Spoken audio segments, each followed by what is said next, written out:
Assalamualaikum warahmatullahi wabarakatuh. Kembali lagi bersama saya Amalia Rodia Ulfa. Kali ini saya akan membahas tentang modul manufaktur. Nah, manufaktur sendiri adalah proses atau kegiatan industri yang melibatkan pengolahan barang mentah atau bahan baku menjadi produk jadi atau produk akhir melalui serangkaian proses atau tahap produksi. Dalam proses manufaktur, bahan mentah menjadi produk yang memiliki nilai tambah yang kemudian dapat digunakan, dijual, atau didistribusikan ke pasar atau konsumen mengikuti berbagai langkah seperti desain produk, pemotongan, pembentukan, perakitan, pengujian, dan pengemasan. Proses manufaktur ini bertujuan untuk menghasilkan produk dengan standar kualitas yang tinggi, efisiensi produk yang optimal, dan dalam jumlah yang memadai untuk memenuhi permintaan pasar. Nah, untuk yang pertama ada create scrap order. Scrap order dalam manufaktur atau produksi, scrap adalah produk tambahan yang tidak diinginkan yang sering dihasilkan oleh kesalahan atau kegagalan dalam proses dan pada dasarnya tidak memiliki nilai ekonomi yang pasti. Scrap tetap penting untuk efisiensi produksi meskipun tidak bernilai ekonomis. Perencanaan dan alokasi bahan khusus untuk menghasilkan scrap dalam jumlah yang diperlukan dikenal sebagai pesanan scrap, yang merupakan data khusus yang digunakan untuk mengatur dan mengawasi produk scrap ini. Nah, untuk yang pertama kita masuk ke modul manufacturing. Setelah itu, nah, ini adalah tampilan dari modul manufacturing itu sendiri. Lalu kita masuk ke menu produk. Nah, di sini banyak sekali produk-produk yang ada. Saya di sini akan memilih draw case black, yang dimana di sini on hand-nya ada 36 unit. Nah, setelah itu kita masuk ke operation, lalu ke scrap. Lalu kita pilih new. Nah, di sini pilih produk yang baru yang kita pilih sebelumnya, yaitu drawer case black. Lalu quantity di sini saya isi 10. Setelah itu lot atau serialnya di sini karena ada 1.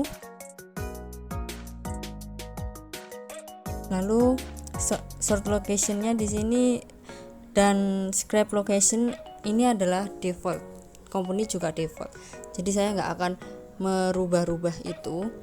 Setelah itu klik button validate. Nah, ini adalah scrap order yang sudah berhasil dibuat. Setelah itu kita pilih produk move yang berada pada sebelah kanan atas. Nah, pada produk move ini akan menampilkan status dari scrap order itu sendiri, yang dimana statusnya di sini sudah done atau sudah selesai. Dan kita kembali ke produk. Lalu kita lihat untuk draw case black di sini yang sebelumnya 36 unit menjadi 26 unit, berarti dari scrap order sendiri sudah berhasil. Yang kedua ada multiple BOM atau bill of material. Nah, bill of material di ODO adalah daftar bahan mentah atau bahan serta jumlah yang dibutuhkan untuk menghasilkan produk akhir jadi. Komponen bangunan dasar dari setiap produk manufaktur adalah bill of material atau BOM. Seseorang harus membuat dan memilih BOM yang cocok untuk produk tersebut dari daftar BOM saat membuat pesanan manufaktur untuk produk tersebut.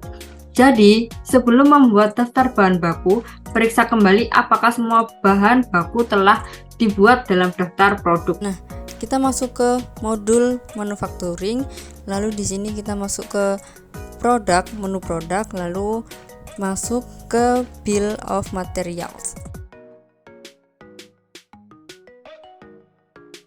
Nah, di sini masukkan produk. Di sini saya sudah buat produk latte.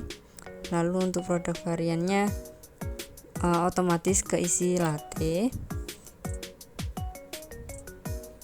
Nah, lalu untuk komponennya di sini saya menambahkan beberapa barang yang sudah saya tambahkan untuk bahan-bahan yang digunakan untuk membuat latte. Jadi di sini ada biji kopi, lalu di sini ada susu dan ada creamer gitu kan ya.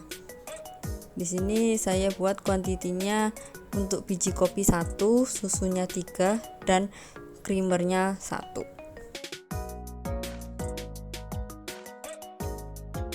Lalu kita save manual untuk bill of materials ini.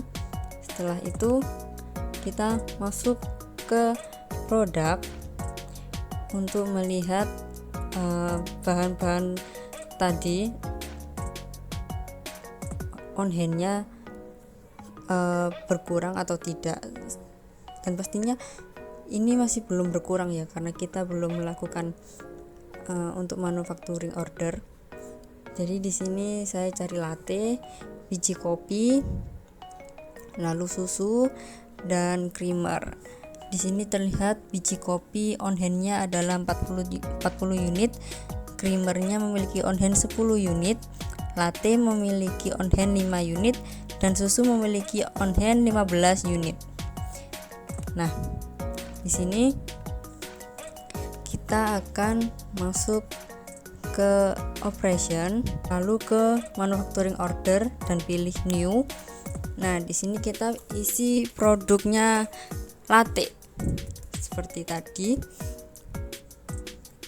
Lalu untuk bill of materialnya akan terisi secara otomatis seperti pada yang kita gunakan atau yang kita buat di bills of material sebelumnya.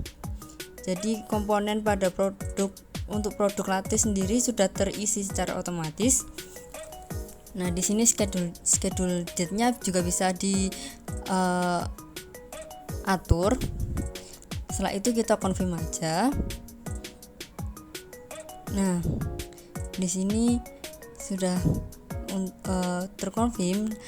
Lalu status komponennya available, yang berarti produk ini sudah bisa dibuat atau dikerjakan. Lalu di sini saya klik apply. Nah, di sini sudah diproduksi. Ya, sudah masuk untuk produksi. Kita masuk lagi ke modul Odoo, modul manufacturing di Odoo untuk melihat apakah barang dari produk tadi itu sudah berkurang atau belum. Nah, kita cari saja di sini untuk latte, lalu untuk biji kopi, untuk susu, dan untuk creamer. Nah, di sini terlihat latte-nya ini untuk on hand-nya bertambah 1 karena sebelumnya kita membuat 1. Jadi untuk latte sendiri produknya bertambah 1 yang sebelumnya 5. Lalu di sini biji kopi 39 berkurang karena kita kuantitinya tadi di bill of materialnya adalah 1. Lalu di creamer juga on hand-nya berkurang dari 10 ke 9, dan susu juga berkurang dari 15 jadi 12. Nah, sekian dari saya. Apabila ada salah kata mohon maaf. Assalamualaikum warahmatullahi wabarakatuh.